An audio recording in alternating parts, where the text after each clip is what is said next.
We got remember the Sabbath day. We've got honor your parents. And number 5 is? Number 5, Jack? Don't murder. That's right.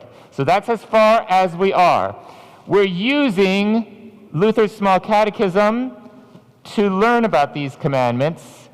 Remember, this was the catechism that was written by Martin Luther to be used in homes by parents to teach their families, teach their children about the small catechism, about the 10 Commandments, the Apostles' Creed, the Lord's Prayer, and our sacraments, baptism, and communion.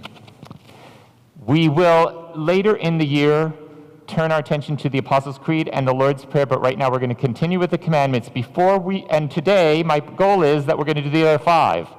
Think we can do it? I think we can if we are quick about it, okay? That's my goal. Before we do that, though, there was an article in the newspaper just this week, and I thought that it had a lot to do with the 10 Commandments. See if you agree with me. In this article that was in the Reading Eagle, it's about a new program in Berks County called the Berks County Pardon Project. In this program, if you were a prisoner, if you were in jail, and you've now served your time and are out of jail, you can apply through this program for a pardon from the governor, which means that your record is wiped clean. That's why it's called clean slate, okay? And there are people, volunteers in the county who will help you. They have gone to training. They have learned how to fill out all the paperwork that needs to be filled out for this to happen. And so, once that's all done, prisoners can petition and they can have their record erased, okay? Now, why would they want to do that? Why would you want to get your record erased, Adam? Restart your life, get a job? Okay, it's hard to get a job even if you're out of jail with a record, right? And something else, Thomas, Ted? Okay, right. Because there's a lot of stigma, a lot of shame attached to having a record, and a lot of people, it's not just getting a job, it might be getting credit from the bank. It also might be buying a house or finding an apartment, a nice place to live, all of those things. So Senator Judy Schwenk, she's the blonde woman there, and then the district attorney was there as well. John Adams is in the blue. So these are important people in our county. They are some of the most important leaders in our county who are promoting this program. So Judy Swank says, see if we can read this. I know it's sort of little. She says, one mistake has the potential to haunt you for the rest of your life. We don't need to be this punitive as a society. These can be stories of redemption. And John Adams, the district attorney, said, people make mistakes. We should give forgiveness to those who are deserving. It's the right thing to do. Okay? So it's a wonderful, I really liked this article. What the heck does this have to do with what we're talking about right here, the 10 Commandments? That's my question. Why did I think that this had something to do with us studying the 10 Commandments? Anybody have any ideas?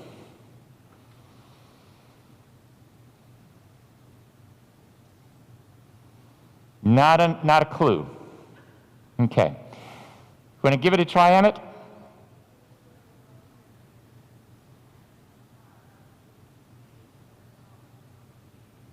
That's great. So he said we're loving our neighbors and we're treating others the way we would want to be treated. Did these former prisoners probably break some commandments? Yes. Were there consequences for them breaking the commandments? Yes, there were. They went to jail. These are all people who have been to jail, okay, have spent time in jail. Should that be something that follows you all of your life? No. Raise your hand if you have broken commandments. Okay? Every hand should be up. By now, we should have this message. Okay? Everybody breaks these commandments all the time. Okay? Dami, did you raise your hand? Okay, good. You think you broke commandments, right? Yeah, okay. So do we want those mistakes that we make in our life to follow us around our entire lives and affect everything we do for the rest of our lives? No. So I love Emmett's answer that it's showing how we are reaching out to our neighbors and loving our neighbors, but it's also showing us how we're just like those prisoners, too. Okay, we haven't done something that's bad enough to make that we had to go to jail. But we've all made mistakes, and we don't want our mistakes to follow us around. And God says they don't have to. God forgives us. God has mercy on us. So we can always remember that. Any questions about that? Okay, the next commandment is number 6. You shall not commit adultery. Somebody raise your hand and remind me, what is adultery? Thomas. Cheating, like on a test? No. Cheating how?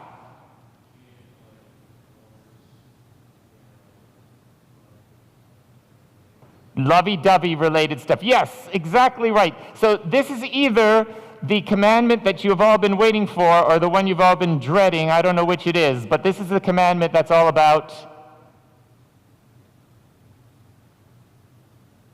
Next slide.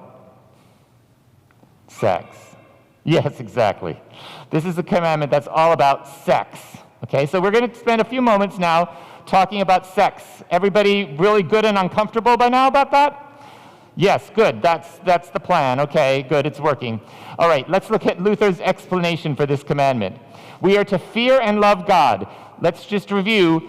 Almost all of his explanations begin with that phrase. We are to fear and love God. Does that mean we're supposed to be afraid of God? No. We talked about that the very first week. We're not afraid of God, but we recognize God's power, God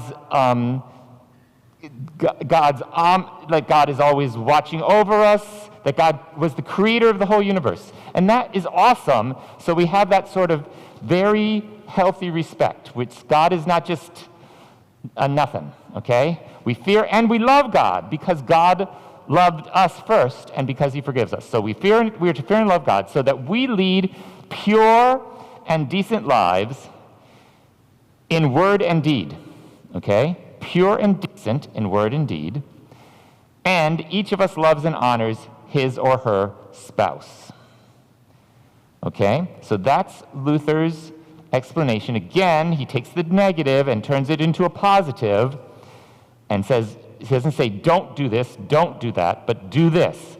Lead pure and decent lives and love and honor your spouse. Okay, pretty straightforward. Anybody here have a spouse yet? You do? Good to know, okay? Okay, good to know. I don't think so. But let's talk a little bit more about what all this means for us today, okay? So I want to tell you a few things about sex, okay? Number 1, sex is good, okay? Sex is good. The church does not teach that sex is a bad thing, okay? And it shouldn't be something, I know when you're in junior high, it sort of makes you giggle. I get it. I remember it made me giggle back then too. But my point to tell you right now is that sex is good. God gave us sex as a gift, okay? It's something that we can enjoy. It's something that we can look forward to. The Bible talks about sex all the time. Okay? In the story of the first people, the story goes that God made a partner for Adam.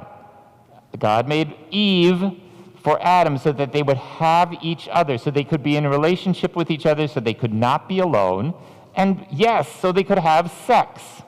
Did you know that in the Bible, there's a whole chapter that's just all about having sex? I bet you didn't know that. Did you know that? No, I was going to ask what chapter. Wait, a whole, did I say chapter? A whole book. Well, you know the Bible has books, different books of the Bible? Yeah, there's one book all about it. I will tell you, you can go look this up. It's called Song of Solomon.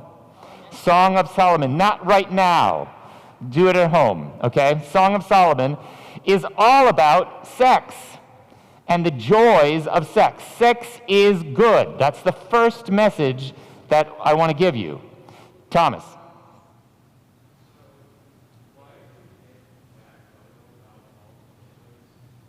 It was one of the first one that I saw where people were together and smiling and looking like they were having a good time and touching each other.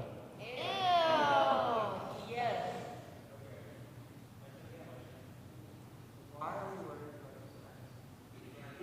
Thomas. Because we're studying the Ten Commandments, and one of them is about sex. So that's what we're talking about right now. I'm not going to talk about the physical parts of sex. I'm going to talk about the spiritual parts of sex, the religious parts of sex. You can get the physical things from your health teacher in school. Yeah.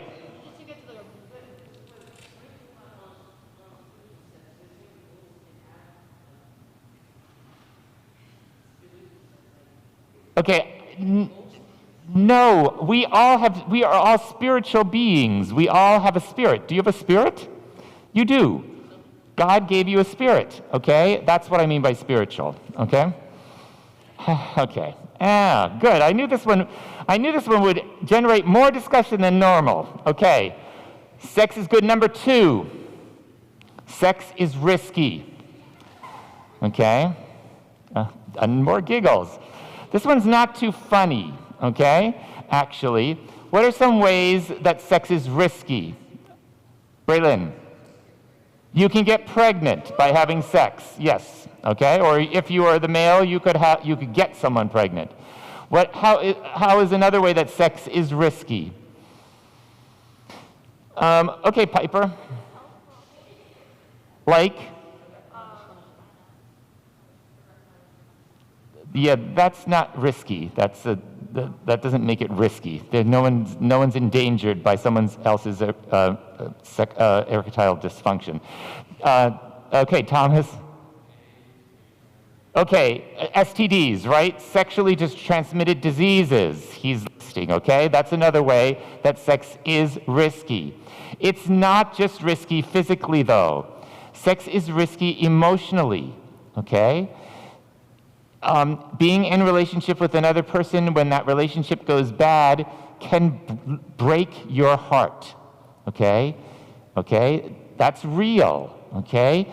People get broken by being in bad relationships, okay? They get broken emotionally, okay, and mentally, and sometimes even physically, all right? So sex is risky. It's not something to be done lightly, entered into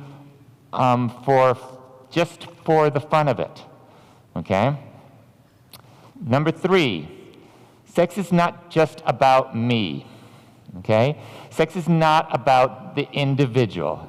Sex is not about me fulfilling my desires, okay? Right when that starts to happen, when it's all about me, just like in all these other commandments, when it starts being all about me, is when it starts to go bad, okay? Instead, sex is about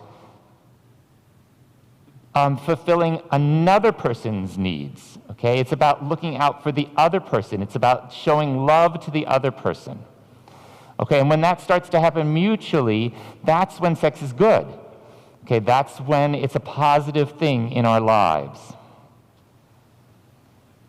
Next thing about sex. Too often, the culture around us regards sex cheaply, okay? Those boys are whistling at that girl who is not too happy about it, okay? But that's just a representative picture. This is about all the things that we see about sex on TV, in ads, in movies, in games, okay?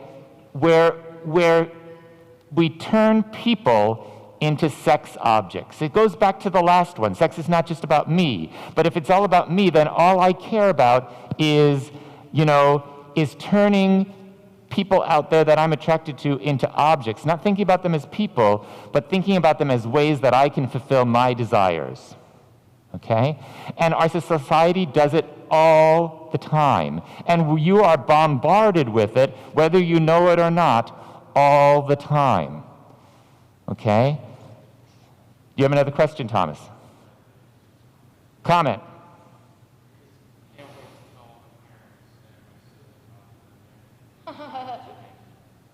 Okay, well, you can have you know what would be good to have a discussion with your parents about this very thing when you go home. I think that would be excellent. Okay? I have one more slide about this, about sex. And that is that God's forgiveness applies to matters of sex just like it does to all of the other commandments. And here's the bad news for us, okay? The bad news for us is that, could you put that away and listen? That would be awesome. Thank you. The bad news for us about the church is that the church has often forgotten this. For some reason, the church seems to forget that God forgives people who make mistakes regarding this sixth commandment just like all of the others. And the church has failed in many, many ways. The church has failed people who are divorced, shaming them, making them feel ostracized, people who are unmarried moms, okay? People who have had abortions, okay? People who have done other things inappropriate and it becomes public.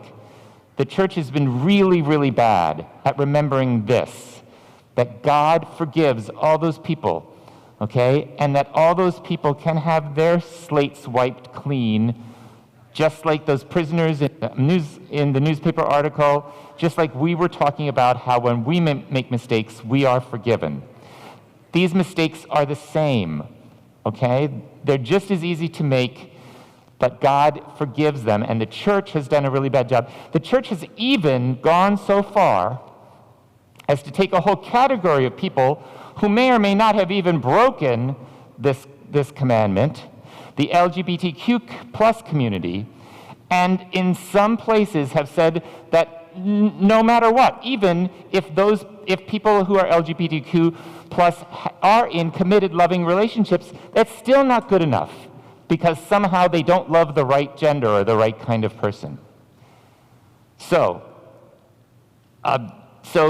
our church and other churches like ours, not just our church, are trying hard to overcome all of those centuries of the church getting this commandment all wrong and trying to correct that and get it and make it right so that, A, we're talking about it and we're loving each other in the same way that we do for all of the other commandments.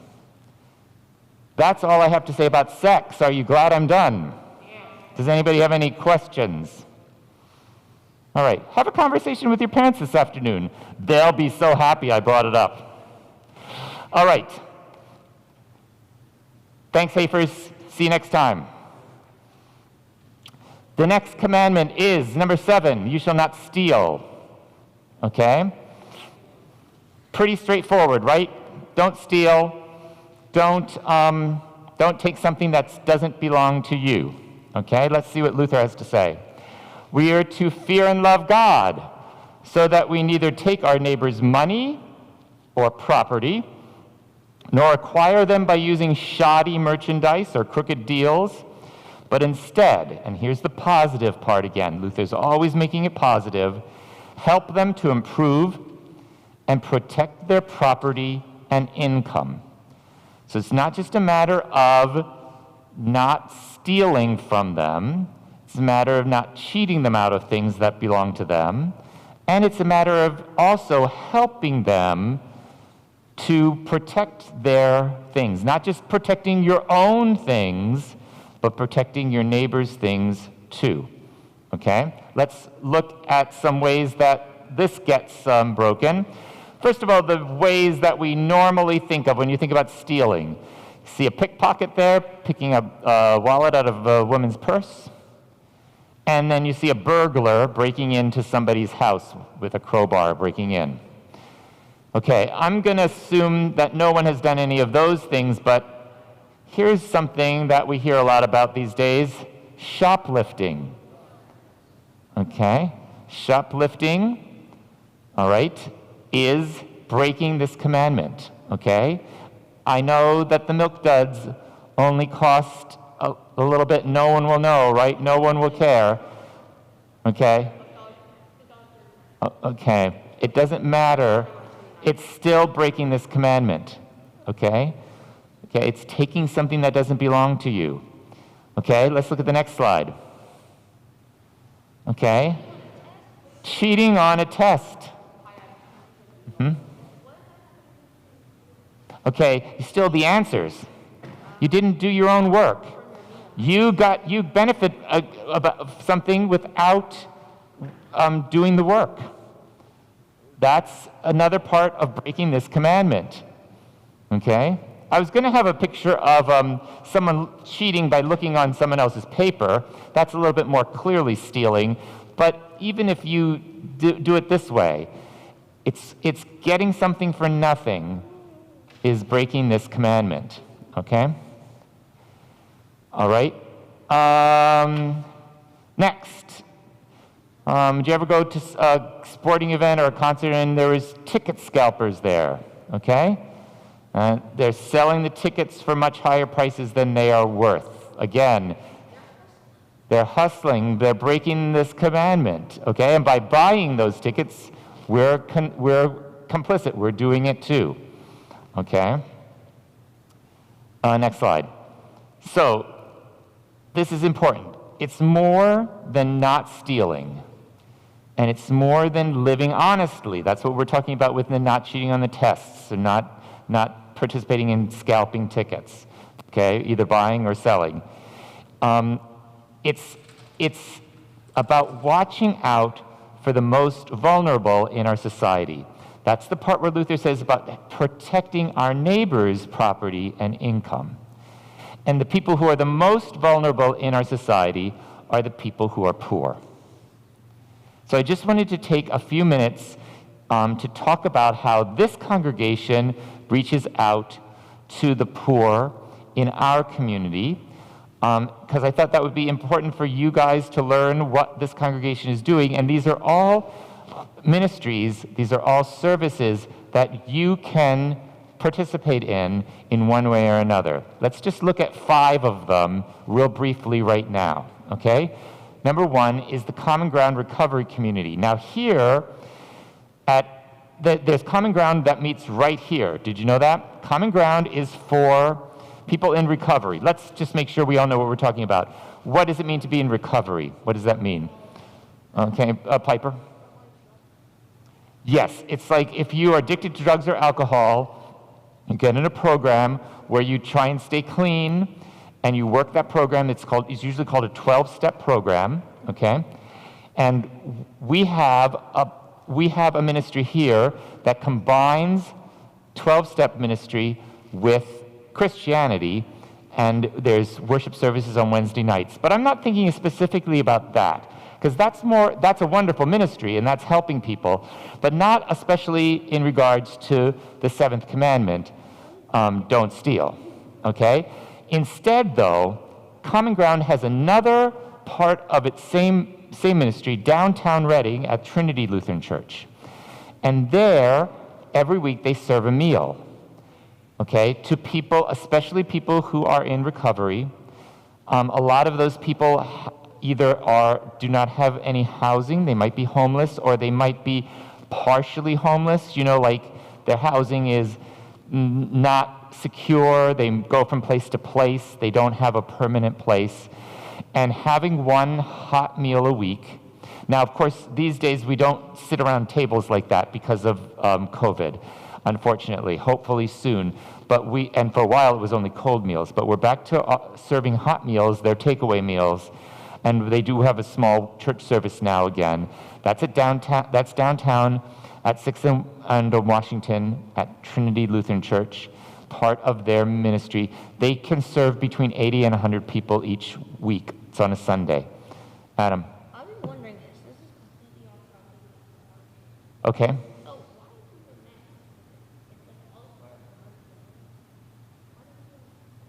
why do we wear masks? Why do we wear masks It's like in church? Okay, that's a good question. That is very off topic. How about you let me finish these 5, and then I'm going to come back to that question, okay? I'd be happy to answer that.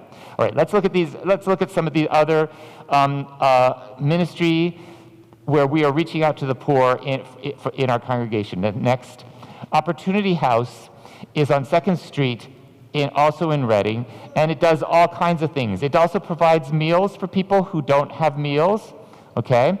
It provides housing for women and children who find themselves without a place to stay. For single men, there is another place in the city because they don't want to mix those, of course, so that there's no problems.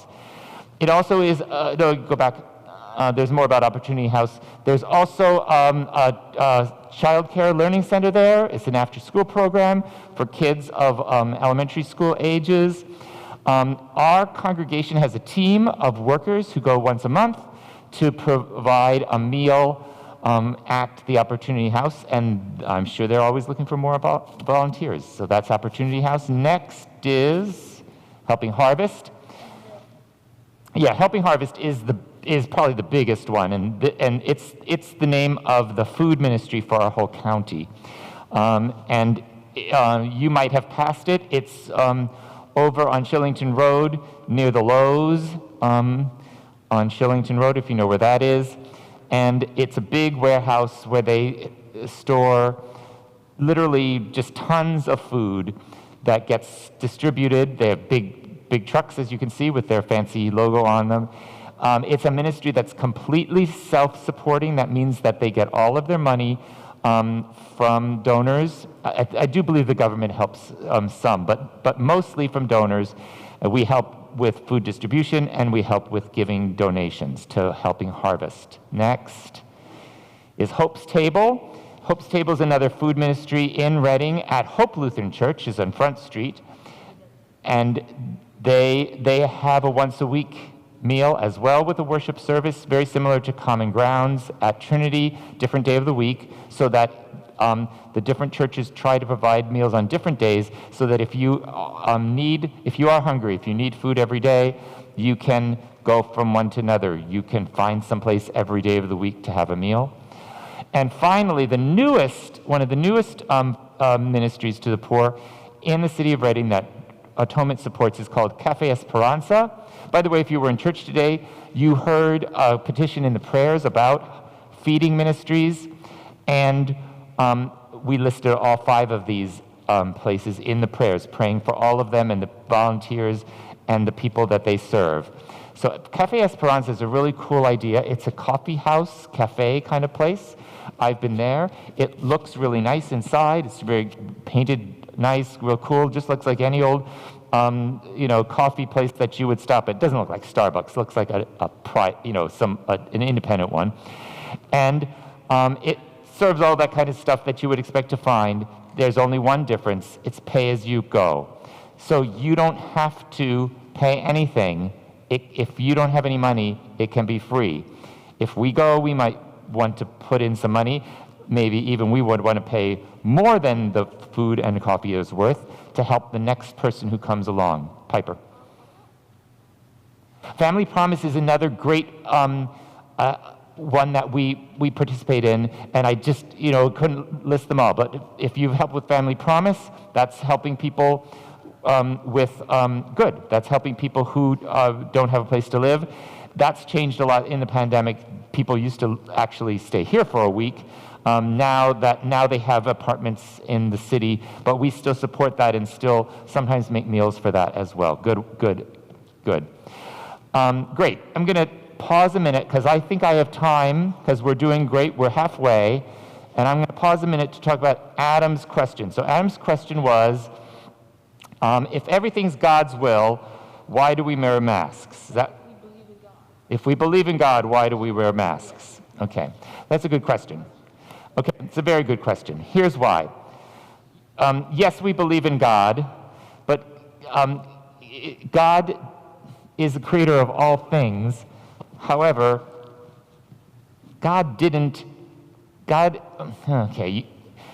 it's not God's will that people are going to die willy-nilly from a new virus, okay? All right? That's not God's will for the world, okay? God doesn't want there to be wars and disease and all of those things. Now, we could talk about there's a long debate about why God allows those things to happen, but here's what I think. When those things do happen, God wants us to respond in loving ways, in ways that reach out to our neighbors. That's what we're talking about with the whole 10 Commandments. And so, in order not to spread the virus, we choose to wear masks. We recommend that everybody gets vaccinated, and we choose to wear masks to help to end the virus and to end the sickness and suffering and death that's been going on now for a year and a half. So we don't wear the masks because we're afraid. We don't wear masks mostly for us.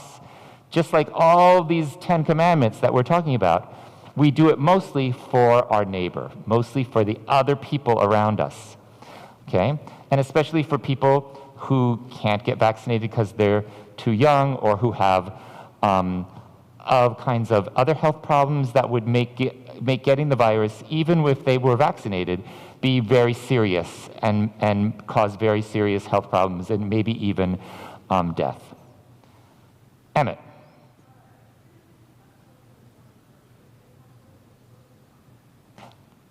If you're being hustled and you don't know you're being hustled. So we're changing topics now. We're not talking about masks anymore. We're talking about just like okay, that's another good question. No, when people prey on other people, innocent people, and fool them, no, of course not. We are not breaking the commandment. We are victims, okay? And that's a whole different thing. So no, God understands that. And I think then that the responsibility lies in the hustler, in the person who's trying to fool people, okay? So we want to be smart, we want to learn as much as we can, but all of us can fall victim to people who we would like to think are good people, and it turns out they're not. It turns out that they're doing things only for themselves and to hurt us and to help themselves. So that's unfortunate, and it's important to be sort of smart if we can be, but when we make a mistake and we fall for it, as we all will do in our lives at one big or little ways, it's not that we have to feel guilty or feel like we did something wrong in that case. Good question. Did I answer your question? Okay, good. Let's go on. Next commandment. You shall not bear false witness against your neighbor. Let's review. What's false witness mean? Raise your hand, maybe. False witness? Okay, Emmett. Okay, so could we just say lying about your neighbor, right? Lying about your neighbor, okay? So bearing false witness is saying something that's not true about your neighbor, okay? Let's see what Luther has to say. In this case, Luther says so much about this one that I had to put it on two different screens. Look at the first screen first. Okay, I separated it into two parts. I don't know why he had so much to say about this as opposed to other things, other than to say that this is one that we all break all the time, isn't it? This is, not telling the truth, not being honest about things is something that we're all pretty familiar with. Everybody, all ages, even little kids, okay, can do this, okay? Like, my sister did it. Okay, when it wasn't your sister, it was you. All right, so let's see. So first, Luther talks about the negative part, okay? The no part. Okay, no, go back. That's the one I want. We are to fear and love God so that we do not tell lies about our neighbors, betray or slander them, or destroy their reputations. So it's more than just lies. It's like also about innuendos, about gossiping. It's even about, like, when something is even true, and we start spreading that around to shame our neighbors. Okay, let's go back to the sex one, okay? So you know someone who, all right, let's just say you know someone who did something pretty inappropriate from your school, okay?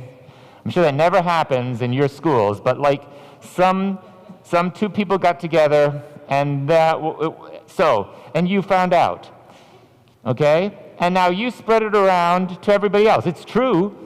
Were you breaking this commandment? Yes, you were, because you're spreading things that are shaming your neighbor, okay? Now, going to if something's seriously wrong, going to a responsible adult, a teacher or a parent, and telling them about that to help the people, that's a different story. But just gossiping about it with your friends isn't making the situation better, it's making it worse, okay? So destroying people's reputations. But then Martin Luther always has a positive side. Let's look at that. Instead, we are come to their defense, speak well of them, and interpret everything they do in the best possible light. That's really hard to do. Sometimes we get annoyed with people. I do it all the time. I'm sure you do too, your parents. And they do something else, and we immediately think, there they go again, acting that terrible way, being mean, being selfish, being whatever we think they are. And we don't even have all the evidence to know that that's true, because we already have made up our minds about that person. Instead, Luther is saying, no, if we're not going to bear false witness, we're going to try and interpret everything that they do in the best possible light.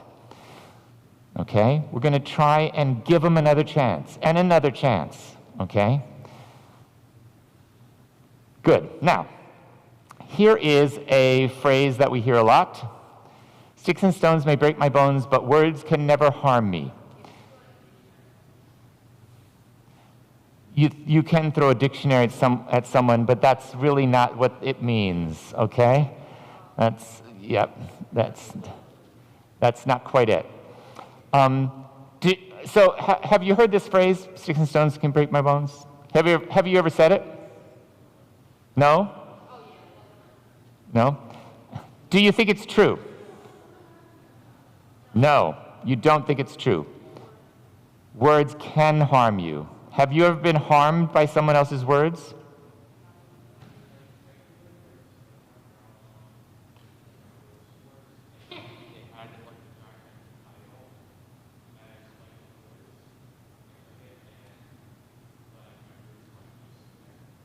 Yeah, but that's not what we're talking about. We're not talking about like physical harm, okay? Have you ever been harmed by someone else's words? Yes. I see heads shaking, yes. Now, another question. Have you ever harmed someone else by your words?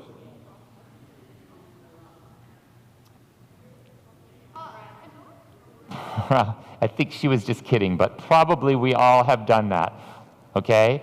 Even if you've just lashed out and yelled at your parents, you probably harmed them with your words at some point. Okay, and they've probably harmed you with theirs sometimes too, because parents make mistakes too.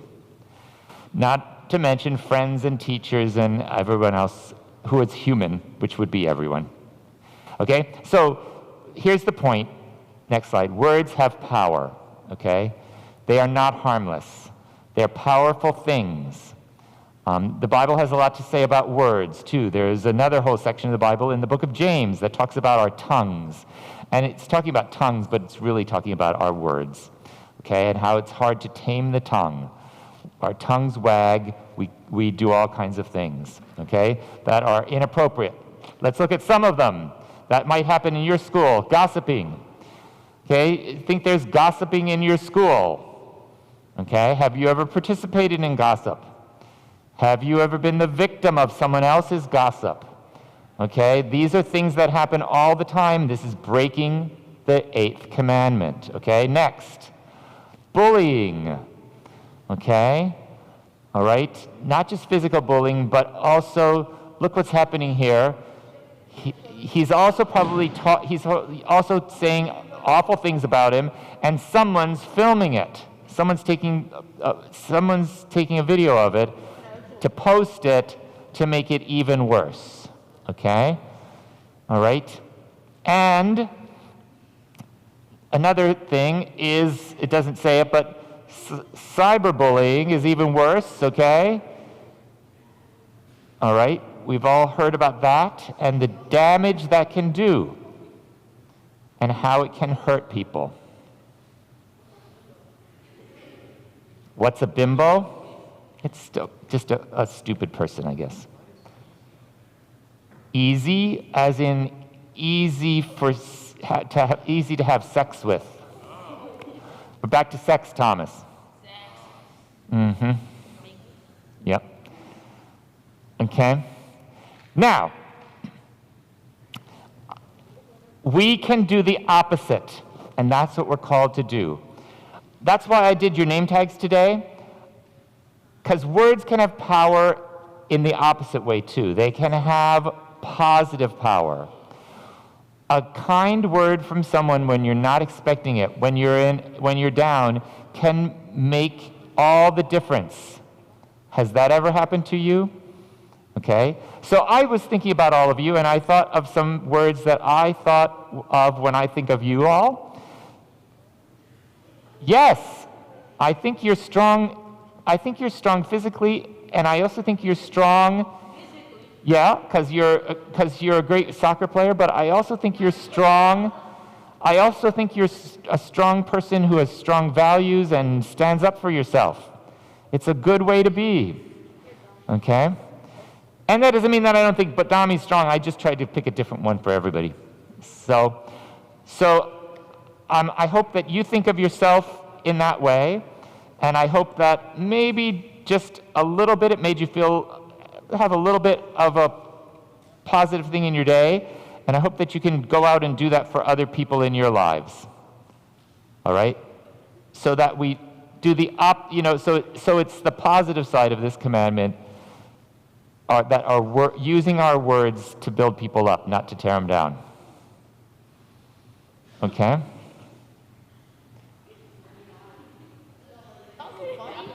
What's? Let me see. Dami. Okay, we're going to go on. Okay, next. We have about 15 minutes left. Good. You can do it, okay? Stay focused here, okay? Now, I have some interesting news for you about the 10 Commandments. First of all, there's not just one version of them, okay? First of all, even in the Bible, they appear two different places, in two different books of the Bible, Exodus and Deuteronomy. And when you read them and translate them from the Hebrew, it doesn't match. They're not exactly the same. Okay? Then the next thing that happens is that sometimes they're in a different order. Okay? So not everybody puts them in exactly the same order. There's some confusion about the order.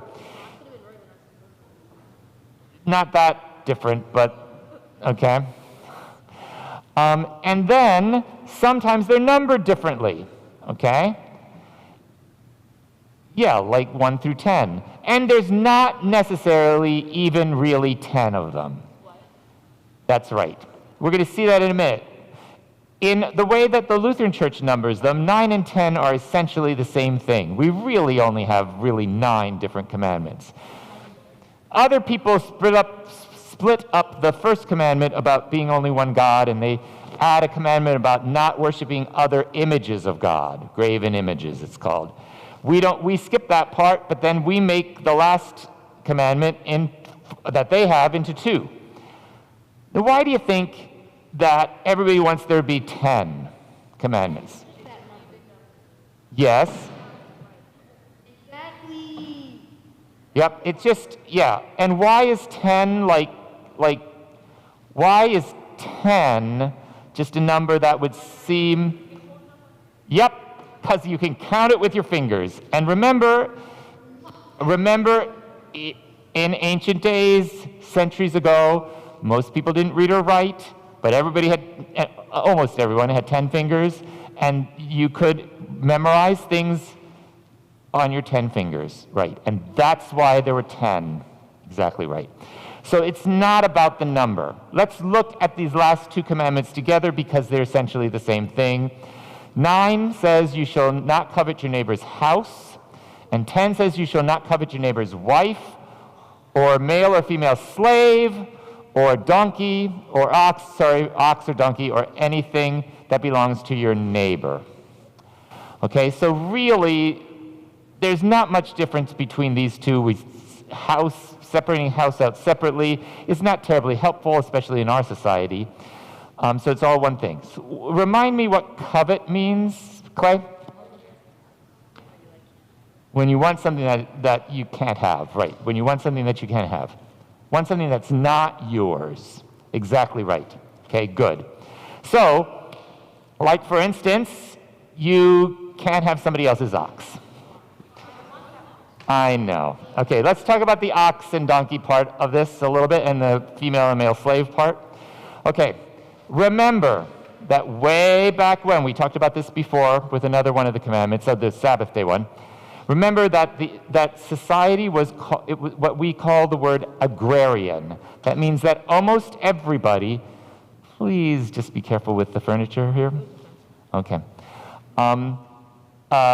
Remember, where was I? That almost everybody had to spend almost all of their time making enough food to eat so that people didn't starve to death. Okay?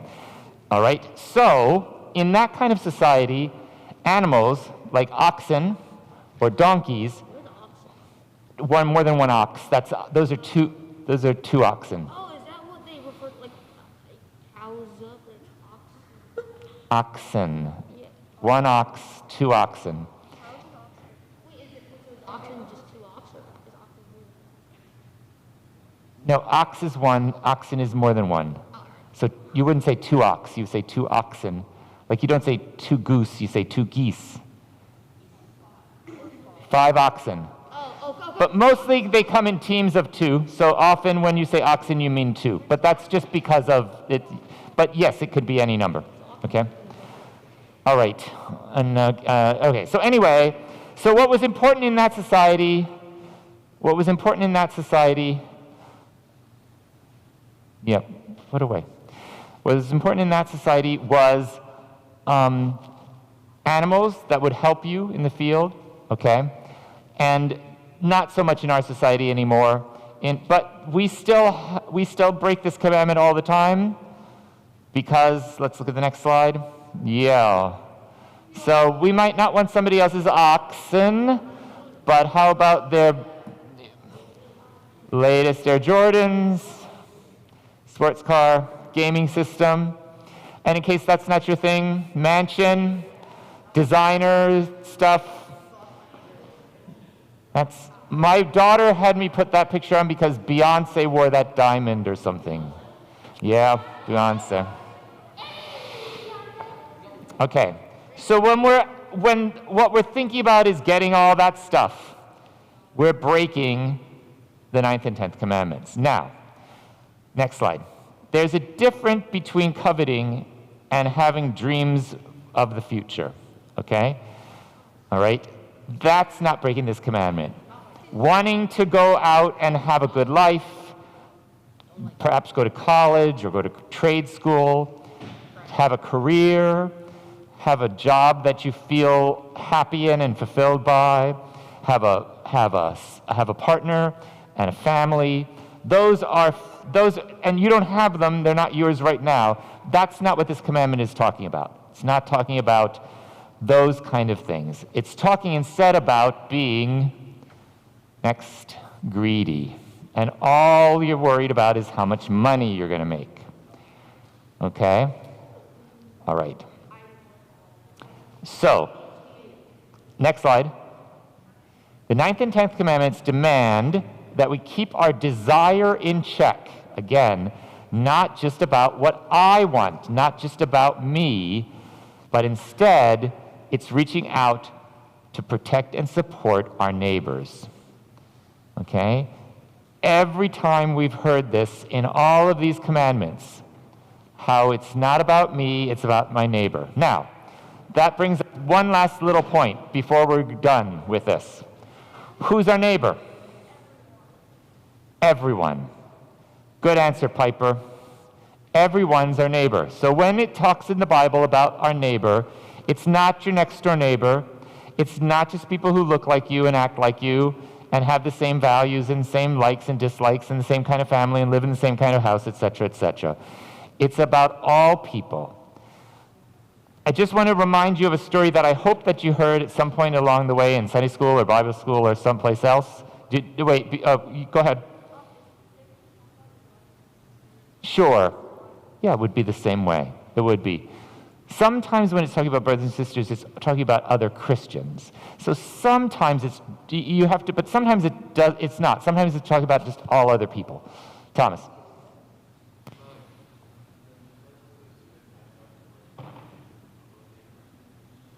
Say again?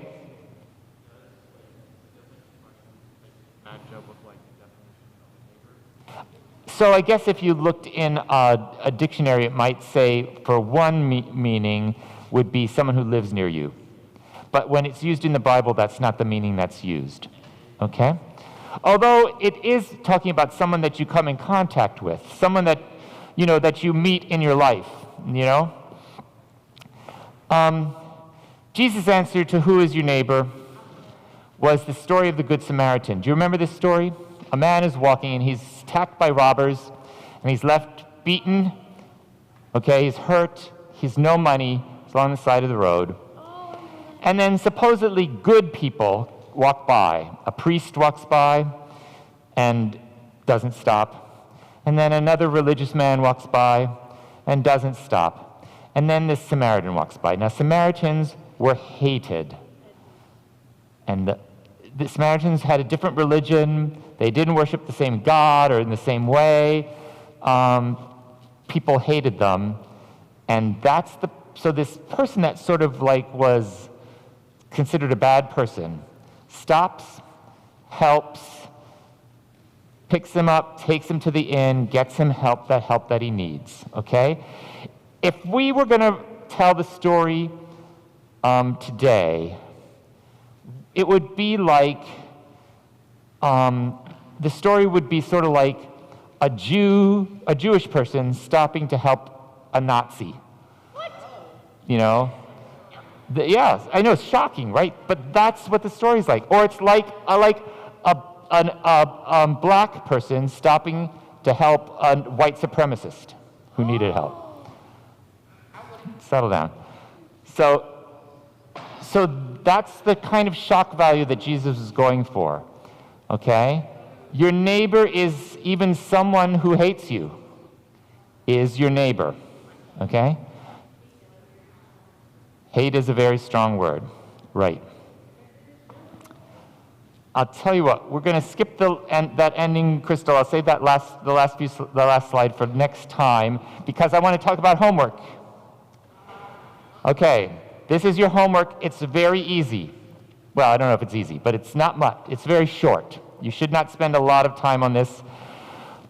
I think that it would be good to talk with your parents about it. We talked about it a little. Yeah, you should talk about that with them too. But you should also talk about this with them. Next week, we're going to talk about what do you think if God were going to add to these commandments? We don't want to take any away. They're all pretty good. Well, maybe combine 9 and 10. But now we live in a different time, in a different society than biblical times. If God were going to add some more commandments, what do you think would be commandments that God would want to add for us living here in the United States in 2021? Okay? So, here's what I want you to do. You can talk with your parents about it, have a family discussion. I'd like you to write one down on a piece of paper or more. Good, you already have one, you're done, you've finished it, okay? Bring it along with you next week so that I can collect them You don't have to put your name on it. I don't want to know who gives me which ones. And then we'll go through them and see what we think. See if we have some that are alike. If we can, I'll get the whiteboard back out next week, and we'll try and write some new commandments for us in our day. I have some other stuff to talk to you about next week too, but have it written down so that you can hand it in. You don't need to put your name on it. And as I say, you can get help from parents or siblings or grandparents, aunts, uncles, whoever, teachers, whoever you want to, okay? Thank you all very much, and I'll see you one more time next week.